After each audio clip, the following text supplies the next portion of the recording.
I'm Sarah, and I'm apparently a pluralist because I enjoy doing all of these things. I also enjoy serving others, working, a good challenge, as well as change, which brought me here to Belmont. And apparently most people here are well off or something, which is super rad, but I do not relate. Because my SAI is 0, which means as much as my parents would like to help, they cannot afford to. However, it does mean that I get a ton of financial aid to where I haven't had to pay Belmont these past 2 years, which I am so grateful for. But a lot of circumstances had to change to get there. So let's start with the season of taking root. Back in freshman year, these are my circumstances. I was very shy, didn't know anyone, was in a new city, my parents were afar and could not really contribute financially, I had no job, and I only had $800 to my name that I had saved up from the summer job, because I did not know how to save before that. I also, unfortunately, still had to pay $16,000 out of pocket due to scholarships and grants not covering my room and board and meal plan. So, against my parents' teachings, who were very strongly against taking out loans ever, I took out the federal loan that they offered, which took care of about $5,000, but I still had to somehow scratch up $11,000. And I did not know how I was going to pull that off. But I did know, and so had fresh in my mind, that God is Jehovah Jireh, which in Genesis 22:14 says that means that the Lord will provide. And I knew that through lots of prayer that this is exactly where he wanted me to be. So, these circumstances still in mind, I decided to sign up for a payment plan which required $1,350 to $1,450 payments a month. So, I had to take care of this. And along the way, I ended up applying to this really sketchy nursing home that looked like this in the front lobby, and then the lady had taken me directly back and didn't answer me any questions and just offered me a job on the spot. And I was like, okay, Lord, this looks like this is it, but please let me know what you think I should do. And like a day before I had to respond, someone in some random group me that I was in, maybe some Bible study one, said that there was this babysitting app called Wendy where you were flexible to work around your schedule and you could pick up as many or as little jobs as you wanted. And I was like, oh my goodness, this is wonderful. So I applied, had a proper interview. They actually did a background check, and then I made it in. And I felt that inexplicable sense of peace you get when you're chatting with God all the time in his word and taking a step in the direction he wants you to go. So yeah, picked up every single job I could possibly fit. And along the way, in good old microbiome lab, I met these lovely ladies.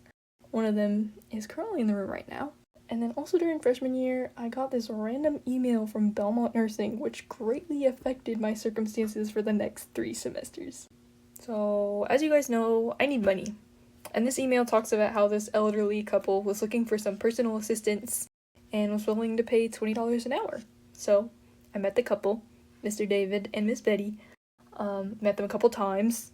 They learned about my situation, and then they ended up graciously offering me to live with them in return for me helping out, take care of her husband, helping keep the house perfectly clean, helping do groceries, chores, tasks, computer help, those kind of things. And I was absolutely floored. I could not ever imagine that this was the way that the Lord was going to answer my multitude of prayers asking for relief of this financial burden. So, this takes me to my season of upheaval. So I ended up living there through my sophomore year, where, let's just say I stayed up most days playing with my pals, playing Valorant until 5 in the morning, then I nannied at 6:45 a.m., had class at 9 a.m., so I looked like this most of the time in class. Definitely drew on my notebook a couple times. Anyways, I also had my most favorite class I've ever had, ever, in the series of life ever, because I had ice skating and I made my entire schedule based around this class because I wanted to have it so bad. Anyways, marching band was also fun. Met these guys, but yeah. But on the back end, it was really tough because whenever I got back from class, there's absolutely no relaxation. I came home and helped prep food, helped with her husband, helped with any other task you could think of, and I still had to clean like 10 to 14 hours plus every single week on top of that. And then, unfortunately, her husband ended up passing away that year. And so I helped the family through the whole process of very difficult care decisions, of grieving, of laughs, of talking of high points of life, through regrets. And before then, I had never experienced what someone goes through when a loved one dies. But even as an outsider, it was very emotionally taxing. But Miss Betty took it in stride. Yes, there were a couple moments of sadness, but mostly she was up and about, taking care of what needed to be done. But what she also didn't seem to have a problem doing was continuing to increase the incidence of critiques that were very roundabout, but very judgmental about what my hair looked like, my weight, the clothes I was wearing, very probing questions about my family and their problems. And she wanted to know where I was at all times and when I was gonna be home, and she'd make comments about how I would use so much gas and so much money just to drive to Murfreesboro to see my boyfriend like once a week to go to church. But that was like, that's nothing, because I was getting free housing, saving me thousands of dollars in return for like 20 hours of work at her place a week. Right? Can't beat that. And that brings us to October of junior year. So after nannying 6 hours of class and marching band practice, I got back to the house, cleaned up the kitchen, washed the dishes, put the food away, and then went to talk to Miss Betty for a couple of minutes, see how she was doing like I do every day before going upstairs to do homework. And let's just say she ended up threatening to kick me out of her house by the end of the month for no other reason other than that she was just so used to having the bedroom upstairs with a bathroom attached open for guests to stay. So, during my non-existent free time, I joined every single Facebook housing group that I could possibly find in Nashville, reached out to multiple people and a landlord.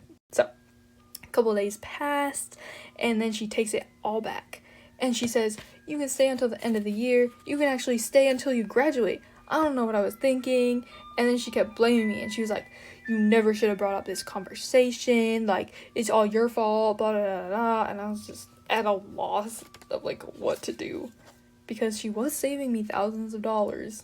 But, like, also, this was getting to be too much. So I spent hours in prayer, talking to my parents over what to do, talking to my best friend, boyfriend, everything. And then my mom, a very frugal lady, said, your mental well-being is worth more than money. And that really stuck with me. So I went and I toured that one house that I was talking to those landlords about, and where I would be renting one of 10 rooms in this house and have 9 roommates. And I felt that inexplicable sense of peace again. So I said, okay, Lord, you lead the way. So off I went to live with 9 roommates in a hikey, sketchy town. And it was a great situation. Everyone was nice, and it worked out for me because I was working like 30 to 40 hours a week on top of school and marching band and volunteering.